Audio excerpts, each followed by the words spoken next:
On the lead and water, we spoke about that at caucus, but I think here's what has to be put into perspective. The other school districts, such as Newark, that are going through the recent scrutiny on lead and water, part of the concern has been the actual testing. When did testing take place? Has it been recent? Has it been in the past years? And what has been done with the testing?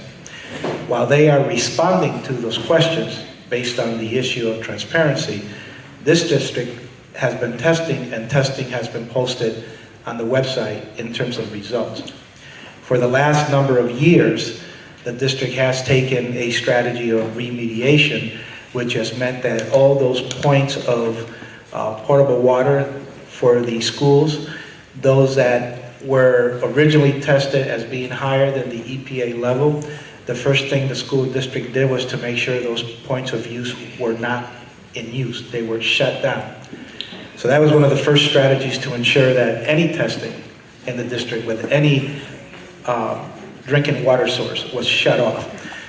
That's why you have, at least from what I understand, 5 to 6 or more years of a parallel strategy of having bottled water in the schools, which are basically the water fountains all throughout the schools that have provided the source of drinking water for all the schools, not just the schools that may have tested with elevated levels of lead according to EPA.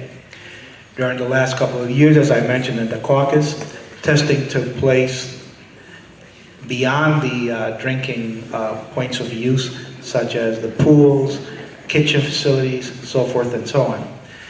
Where we are now, as I indicated earlier, we're at the last 18 points that have to be remediated in the district before we turn them back on. That remediation should be completed within the next couple of days, but that's only 18. The rest that have been remediated have been slowly been put back into use.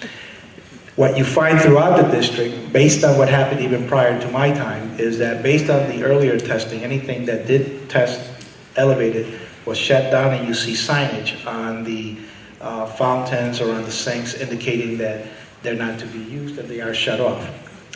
So now that we're at that kind of final cycle of remediation of those last 18 points, we've gone one more step, and that is to try to look at how do we now look at the outside infrastructure of the school, the lateral connections to the source coming in from the water purveyor in Jersey City, to see if we can replace some of those lateral connections, also get the MUA to replace their end, to see if it makes a difference in any additional testing that takes place. Because we are at the last point of remediation, strategically we will begin to do more rounds of testing to see if there's any improvements, or once we replace some of the laterals, we see any significant improvements in the water source coming in. That's in layman's term. We do have on the district a consultant from an environmental firm called Tectonic that we work with, Mr. David Morris. And we have him in the audience. David, raise your hand. And we make him available to speak to the parents, the press, and also the agencies that we interact with in Jersey City to make sure that we stay as proactive as possible. Mind you that all of this has been done by the board approving, going through one series of steps to another, and we picked up the cost for all of them. If in fact there's an opportunity at this point to seek additional funding, great, it helps us to defray the cost that we already have borne as a school district. As I said also, we are above the curve. We're getting calls now to discuss what we've done, because the steps we've taken have been the steps that have also been identified by EPA based on our discussion with our consultant together with EPA on what we should be doing. So if there's any other ways for us to communicate to the public or to any group that's interested, we're available to sit with them and go over what we've done.